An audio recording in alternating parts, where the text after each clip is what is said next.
It was December 4th, 1872. In the middle of the Atlantic Ocean, a ship was drifting. No screams, no sounds, no people. Just an empty ship staggering on the waves. Its name was the Mary Celeste. Even today, 150 years later, not a single person in the world has been able to tell where those 10 people on board, an entire family and 7 experienced sailors, actually went. What happened that night? What was that invisible terror that emptied an entire ship of human beings? And the biggest question, does the answer to this actually exist? We will search for the answers to these very questions in this video, lifting one layer after another. So let's begin from the very start. November 1872. At the Staten Island port in New York, a sturdy 2-masted brigantine ship stood, the Mary Celeste. It was 282 tons, 103 feet long. Loaded on it was a special cargo, 171 barrels of denatured alcohol, industrial alcohol that had to be delivered to the city of Genoa in Italy. The captain was Benjamin Spooner Briggs, 37 years old, experienced, honest, and an extremely capable sailor. This wasn't his first voyage. He had commanded several ships before. But this time, he made a decision that perhaps he shouldn't have. He brought along his wife Sarah and his 2-year-old daughter Sophia. On November 7th, 1872, the Mary Celeste set sail from New York. With Briggs were 7 experienced crew members, German, American, Danish, all old hands of the sea. The ship had 6 months' worth of food and water. The weather was fine. Everything was completely normal. But the Mary Celeste never reached Genoa. Now we come to that day, December 4th, 1872. Another ship, the Dei Gratia, was sailing across the Atlantic. Its captain was David Morehouse. And here's something very interesting. David Morehouse was an old friend of Benjamin Briggs. The two had even eaten together before leaving New York. A sailor on the Dei Gratia spotted a ship in the distance, staggering on the waves in a strange way, as if no one was steering it. Morehouse raised his telescope, and as soon as he recognized the ship, his hands trembled. It was the Mary Celeste. He signaled. No response. He signaled again. Still nothing. Just the ocean waves and a silent ship.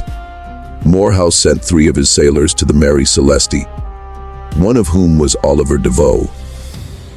What they saw there never left their minds for the rest of their lives. There was no one on the ship, not a single person. But the ship wasn't broken, it wasn't sinking, there was no fire. The structure was perfectly fine. The cargo, those 171 barrels, was almost completely intact.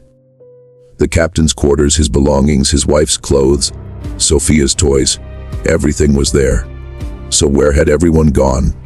Deveau searched the ship inch by inch. What he found was even more perplexing. The ship's logbook was found. The last entry was dated November 25th, 1872, 10 days before the ship was found.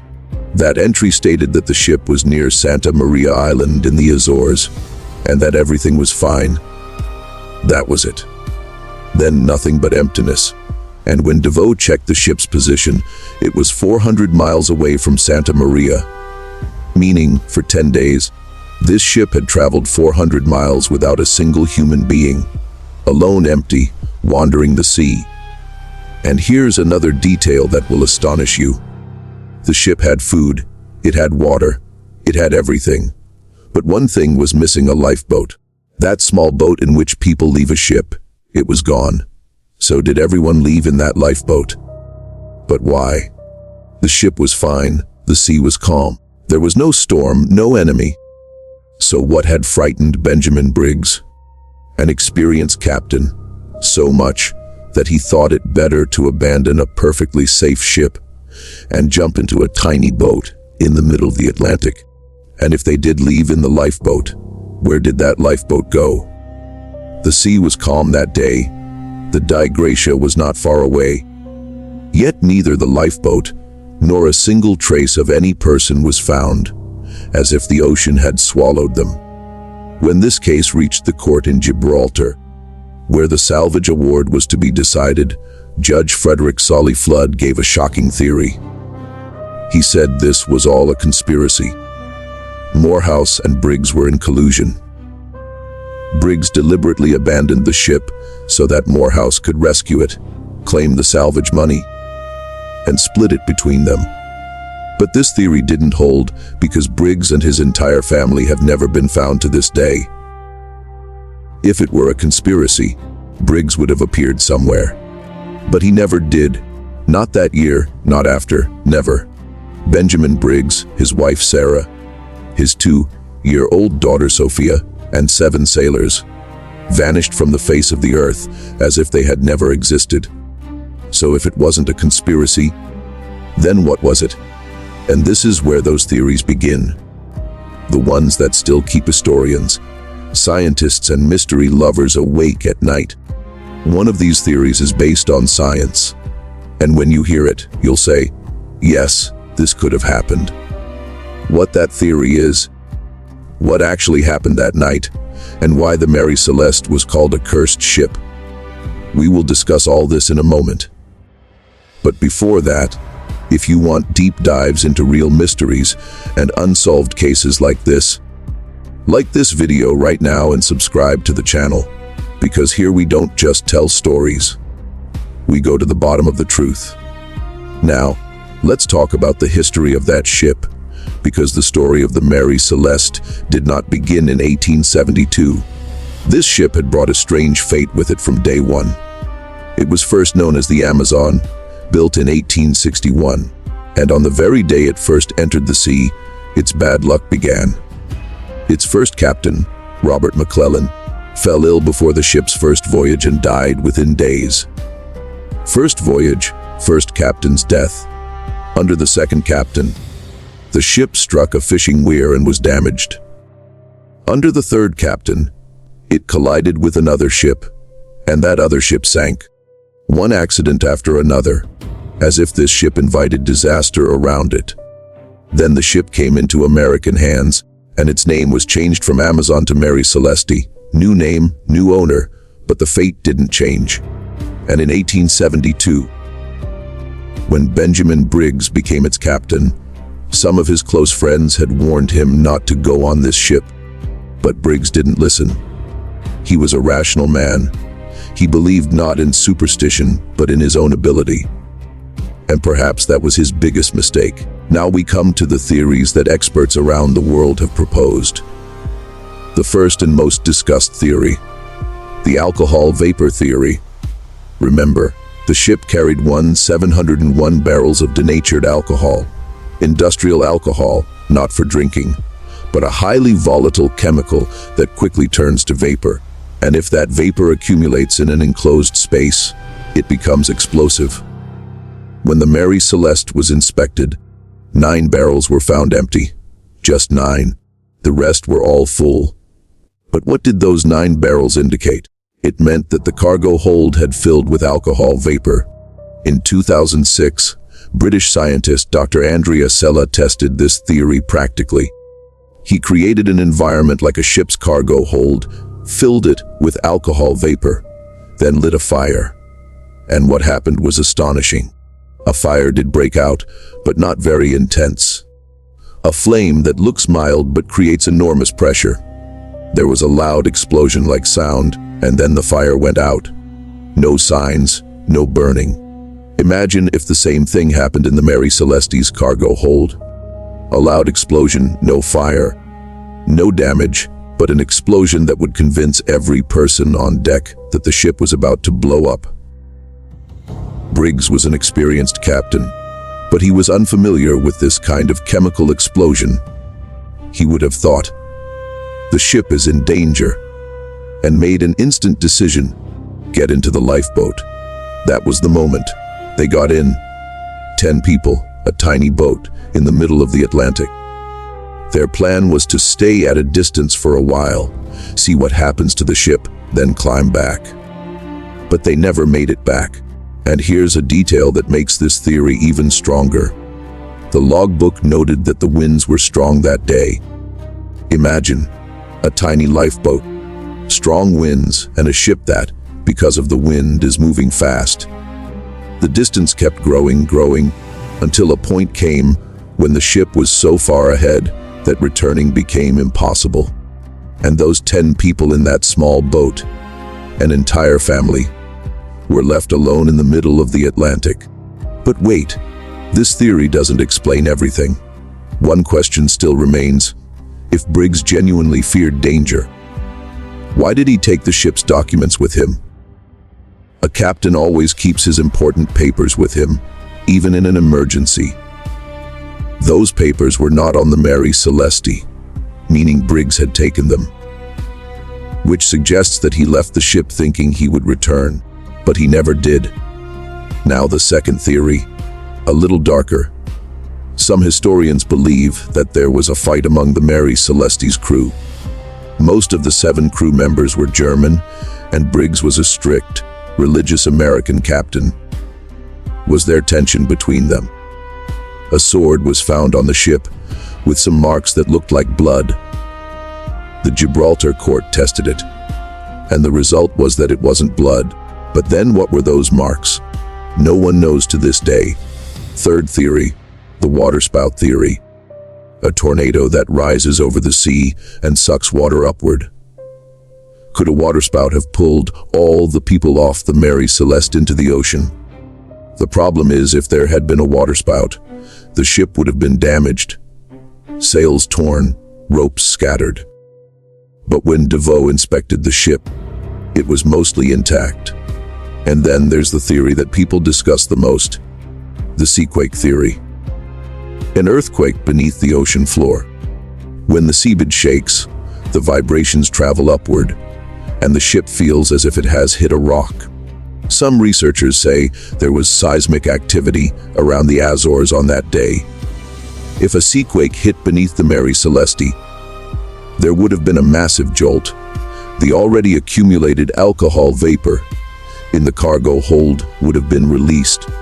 An explosion would have occurred, and Briggs, in panic, would have decided to abandon ship. Look at both theories together, seaquake and alcohol vapor. A picture emerges that seems very plausible. But still, one question remains. Where did that lifeboat go? Where did those 10 people go? And that's the question whose answer we will look for next, because the most astonishing part of this mystery is still to come. If you're still watching this video, believe me, you're in the right place. On this channel, we bring you real and unsolved mysteries like this every week that will make you think. So if you haven't subscribed yet, subscribe with the bell icon, and don't forget to like this video. Now let's talk about that final night, the night that became the last night forever for those 10 people. November 25th, 1872, nighttime. The Atlantic Ocean, near the Azores. Benjamin Briggs was in his cabin. His wife Sarah was probably putting little Sophia to sleep. The crew was on their duties. The ship was sailing smoothly, steadily. The last entry in the logbook read, "All is well." And then something happened. What happened? No witness, no survivor. But the clues that remain paint a picture that shakes the heart. In the cargo hold, those 9 empty barrels. Denatured alcohol vapor, trapped in an enclosed space. And then a spark. An explosion. So powerful that it shook the entire ship, but so controlled that it didn't burn the ship. Briggs must have run up to the deck. There was smoke, a tremendous pressure wave. He thought, the ship is about to catch fire. If 1701 barrels of alcohol ignited, the ship would turn to ashes. And on that ship were his wife and his 2-year-old daughter.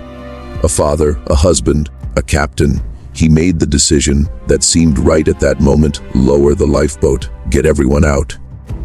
All 7 crew members, Sarah, little Sophia, and Briggs himself, all of them got into that one lifeboat. They tied a long rope from the ship, a tow line, so that the lifeboat would stay connected. The plan was, stay at a distance, keep watching the ship, and when the danger passes, climb back aboard. But that day, the winds changed. Suddenly, a strong wind came. The Mary Celeste, with its sails open, began to move fast. and that tow rope connecting the lifeboat to the ship. It broke. In one jolt, the Mary Celeste kept moving forward without a single person, alone, empty, staggering on the waves. While behind it, in a small lifeboat, 10 human beings were left alone in the middle of the Atlantic. No ship, no land, no hope. That part of the Atlantic near the Azores was extremely dangerous in those days. Sudden storms, high waves. A tiny lifeboat carrying a small child could not last long in those waves. And perhaps it didn't. This is the explanation that most researchers accept today. Alcohol vapor explosion, panic, lifeboat, broken rope, and the merciless waves of the Atlantic. This was no supernatural event. No sea monster. It was a terrifying trap of one wrong circumstance after another, into which 10 lives fell and could not escape. But, and this but is very important, this is just a theory. The most logical, the most accepted theory. But proof has never been found. Because not a single remnant of those 10 people has ever been found. Not even a plank from the lifeboat, as if the Atlantic absorbed them and never returned them. And the Mary Celeste. Its story didn't end here. Even after this whole scandal, the ship kept sailing, different owners, different captains, and every time some trouble or another. Finally, in 1885, its then owner, Gilman Parker, deliberately crashed it into a reef near Haiti for insurance fraud. They tried to sink the ship, but the ship did not sink so easily. It stuck on that reef, broken, destroyed, but it did not sink, as if this ship simply refused to die. Parker was prosecuted, but he never received a sentence. A few months later, he died, under extremely mysterious circumstances, and the Mary Celeste slowly dissolved into the sea on that reef. Today, at that spot, there is only water. No trace of that ship, as if it never existed. Benjamin Briggs wrote his last letter to his mother before leaving New York. In it, he wrote, "We are all fine. The ship is excellent. I will write soon from Genoa." That letter never arrived. And today, 150 years later, somewhere in those same waves of the Atlantic Ocean, an answer lies buried. An answer that may never be found. Because the ocean does not give up its secrets. This was the truth of the Mary Celeste, as recorded in history books. An incident that shook the world. And even today, whenever someone speaks this ship's name, a strange silence falls.